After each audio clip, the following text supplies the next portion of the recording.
तर 2 महिन्यानंतर फौजींनी आमच्यासाठी टाईम काढलेला होता. तर आम्ही आलेलो आहोत तिथं लिलोरी पार्कमध्ये. तर इथे एंटर केल्यानंतर 2 बदक होते, त्याचबरोबर इकडं ट्रेन पण होती आणि छान वाटलं की फौजींनी आमच्यासाठी वेळ काढला ते. इशू पण खूप खुश झाली. तिला पण 2 महिने झालं आल्यापासून तिचं चाललं होतं की कधी पार्कमध्ये जायचं. तर इथे मी पण फोटो काढले, फौजींनी पण फोटो काढले, इशूने पण फोटो काढले आणि हर्षू तर काय खुशच होता.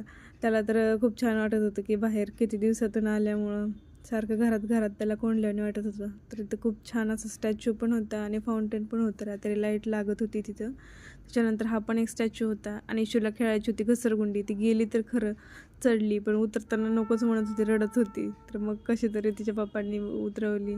त्यानंतर तर काही खेळलीच नाही. नंतर मीच मग हे थोडंसं याच्यावरती खेळली आणि इशू तर काय मग घसरगुंडीच तेवढी खेळली. त्यानंतर शॉपिंग केली. तर चला तर मग आवडलं तर सबस्क्राईब करा चॅनलला.